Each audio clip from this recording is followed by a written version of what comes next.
నమస్తే. ఇన్నాళ్ళు నన్ను సపోర్ట్ చేస్తూ, ఎంకరేజ్ చేస్తూ మీ ప్రేమని నాకు అందిస్తున్న ప్రతి ఒక్కరికి కృతజ్ఞతలు.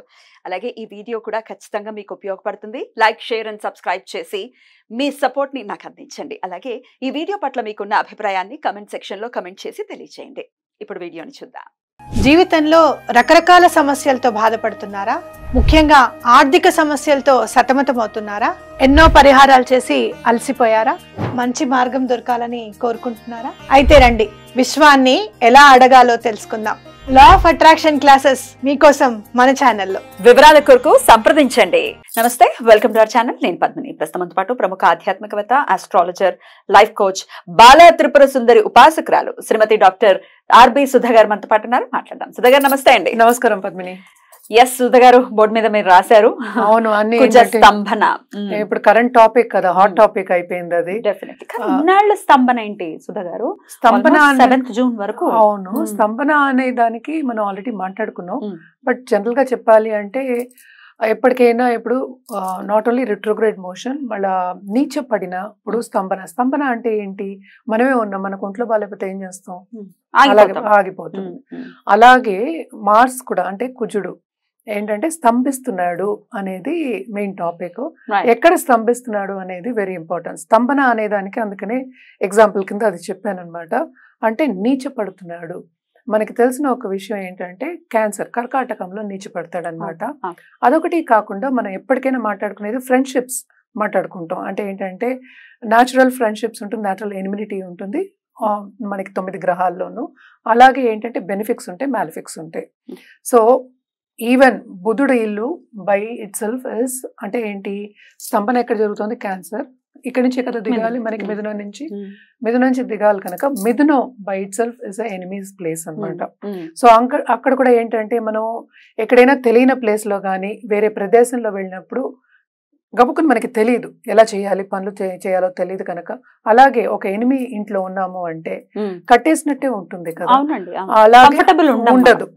అందుకోసమే స్తంభిస్తోంది ఎన్ని నెలలు అని చెప్పుకుంటున్నాం అనమాట. అది ఎప్పుడెప్పుడు జరుగుతోంది అనేది చూద్దాం. ఇప్పుడు ప్రస్తుతం మనం ఇంకా ఆగస్ట్ అండ్ సెప్టెంబర్ లో ఉన్నాం అనుకుందాము.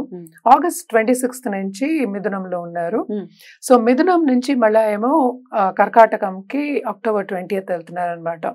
సో వెళ్ళిన తర్వాత అక్కడ రిట్రోగ్రేడ్ మోషన్ అనేది జరుగుతోంది.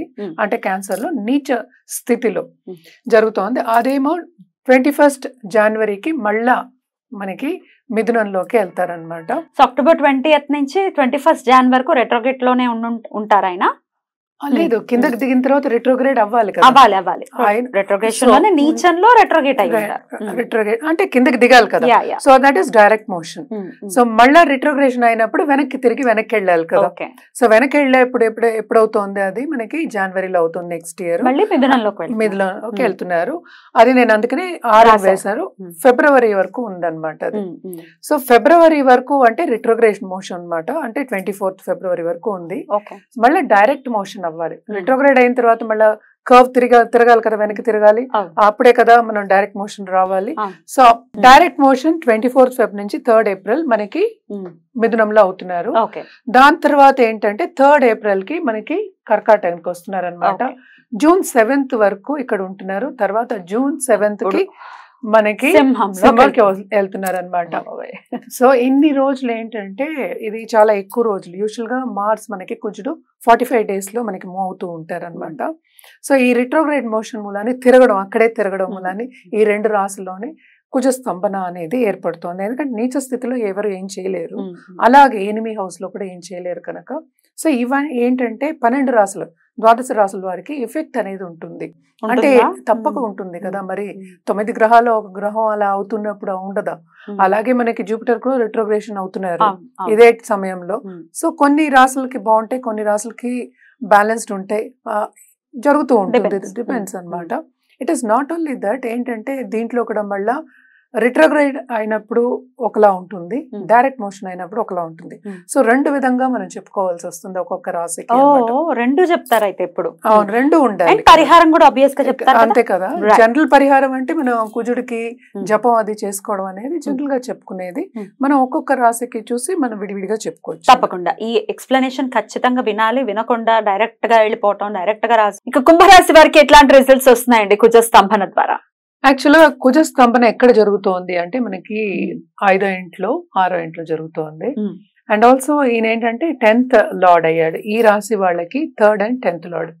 సో ఎక్కడ ప్రాబ్లమ్స్ వస్తుందంటే వీళ్ళకి కర్మ, అంటే చేసే కర్మలో కొన్ని ఆటంకాలు అనేవి చూస్తారు. అంటే ఏదైనా అవ్వచ్చు, కర్మ అంటే మనం చేసే పని, ఏ పని అయినా వీళ్ళకి అవ్వదు అసలు. అన్ని ఏంటంటే కాలయాపన అయ్యే ఛాన్సెస్ ఎక్కువ కనిపిస్తున్నాయి వీళ్ళకి అని చెప్పచ్చు అనమాట. అందులో ఏంటంటే మనకి కుజుడు నీచ పడినప్పుడు వీళ్ళు ఏ పని తలబెట్టినా అసలు పనులు జరగవు అని చెప్పాలన్నమాట. ఎందుకు జరగవు అంటే ఆ కరేజ్ అనేది రావాలి, అగ్రెసివ్నెస్ అనేది కొంచెం తగ్గుతుంది కనుక తప్పక వీళ్ళకి పనులు జరగవు.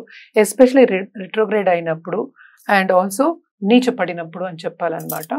అండ్ ఆల్సో మనం చూసాము అంటే ఈ రాశిలో ఉన్న తోబుట్టువులు ఉంటారు కదా, వీళ్ళ తోబుట్టువులు వాళ్ళకి బాగుంటుంది అని చెప్పాలన్నమాట.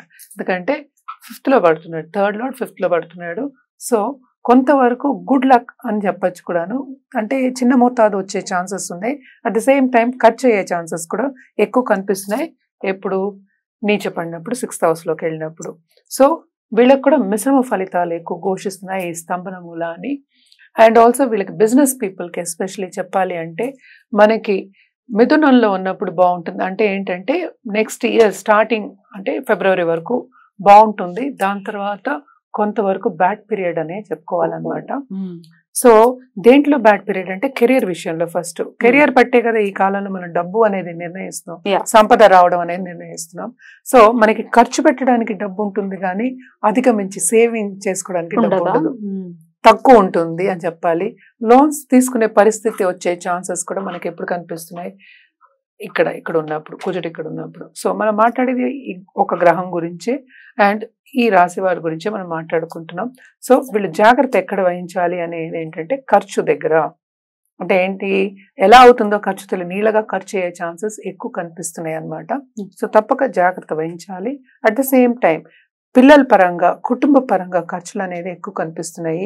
అది మెడికల్ ఇష్యూ అవ్వచ్చు, వేరే అంటే స్టడీస్, బయటకు వెళ్ళి చదువుకోవడం, కొంచెం దూబ్రా ఖర్చు అనేది కూడా ఎక్కువ కనిపిస్తుంది అనమాట. సో దీంట్లో చాలా జాగ్రత్తగా ఫైనాన్షియల్ ప్లానింగ్ మస్ట్ అనమాట వీళ్ళకి. అండ్ ఆల్సో ఏంటంటే కొత్తగా పెళ్ళైన వాళ్ళకి కూడా, అంటే పిల్లలు కావాలి అనుకున్న వాళ్ళందరికీ కూడా కొంతవరకు ప్లస్ పాయింట్స్, కొంతవరకు మైనస్ పాయింట్స్ అనేవి కనిపిస్తున్నాయి. ఎందుకంటే ఈ కాలంలో ఏది ఈజీగా అవ్వట్లే.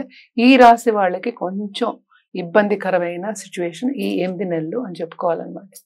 అలాగే వీళ్ళు రెమెడియల్ మెషర్స్ వచ్చాము అంటే పరిహారాలు చేయాలి అంటే తప్పక ఈశ్వరుడికి చేయడం అనేది వెరీ ఇంపార్టెంట్.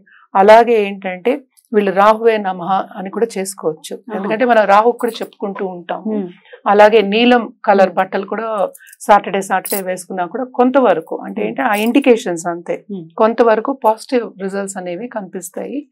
అండ్ ఆల్సో ఏంటంటే మనం మంగళవారం కుజుడికి, అలాగే సుబ్రహ్మణ్య స్వామికి కానీ లేకపోతే దుర్గాదేవికి, ఎస్పెషలీ మనం కుంభానికి దుర్గా ఎక్కువ చెప్పుకుంటూ ఉంటాం, దుర్గాదేవి ఎక్కువ చెప్పుకుంటూ ఉంటాం. సో దుర్గాదేవికి ఎర్ర పువ్వులతో పూజ చేయడం అనేది వెరీ ఇంపార్టెంట్. ఎస్పెషలీ మనం కుజుడు గురించి మాట్లాడుకుంటున్నాం, దాంపత్య జీవితం, ఇంటర్పర్సనల్ రిలేషన్షిప్స్ లో ప్రాబ్లమ్స్ ఉన్న వాళ్ళు తప్పక ఇవి చేయవలసిందే అన్నమాట. రైట్, అవి చేసుకుంటూ కూడా చాలా జాగ్రత్తగా, కొంచెం బ్యాడ్ పీరియడ్ అని చెప్తున్నారు కాబట్టి జాగ్రత్త వహించాల్సిన అవసరం ఉంది అని చెప్తున్నారు. జస్ట్ అదే దృష్టిలో పెట్టుకోవాల్సిన అవసరం ఉంది. రైట్ అండి, ఇక నెక్స్ట్ ఎపిసోడ్ లో లాస్ట్ అండ్ ఫైనల్ గా మీనరాశి గురించి తెలుసుకుందాం. థ్యాంక్ యూ అండి, నమస్తే.